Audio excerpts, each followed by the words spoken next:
Singapore এবং ভিয়েতনামের প্রস্তুতি ক্যাম্পে 28 ফুটবলার যোগ দিয়েছেন, ফিরছেন বিশ্বনাথও। 31 মার্চ এএফসি এশিয়া কাপের বাছাই পর্বে নিজেদের শেষ ম্যাচে সিঙ্গাপুরের মুখোমুখি হবে বাংলাদেশ জাতীয় ফুটবল দল। তার আগে 26 মার্চ ভিয়েতনামের বিপক্ষে প্রীতি ম্যাচ খেলবে। হাতিয়া কাবরেরার শিষ্যরা আগামীকাল থেকে শুরু হয়েছে এই ম্যাচের প্রস্তুতি ক্যাম্প। ক্যাম্পের জন্য বাফুফে আজ 28 ফুটবলারের স্কোয়াড ঘোষণা করেছে। স্কোয়াডে আছেন বিশ্বনাথ ঘোষ, দীর্ঘদিন চোটের সঙ্গে লড়াই করে জাতীয় দলে ফেরার অপেক্ষায় বসুন্ধরা কিংসের এই মিডফিল্ডার। সর্বশেষ 2024 সালে 5 সেপ্টেম্বর ভুটানের বিপক্ষে দেশের জার্সিতে খেলেছিলেন বিশ্বনাথ ঘোষ। নতুন মুখ ব্রাদার্সের গোলরক্ষক ইসাক আকন্দ।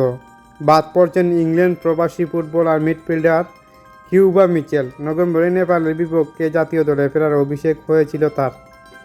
তো গাইস, দেখে নেওয়া যাক কোন 28 জন স্কোয়াডে যোগ দিয়েছেন। গোলকিপার মিতুল মার্মা, সুজন হোসেন, মেহেদি হাসান, ইসাক আকন্দ।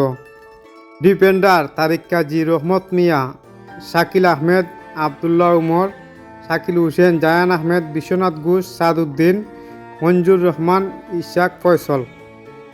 মিডফিল্ডার কাজেম শাহ, শেখ মুরসালিন, জামাল ভুইয়া, সুহেল রানা, মোহাম্মদ সুহেল রানা, মোহাম্মদ হৃদয়, সমিত সোম।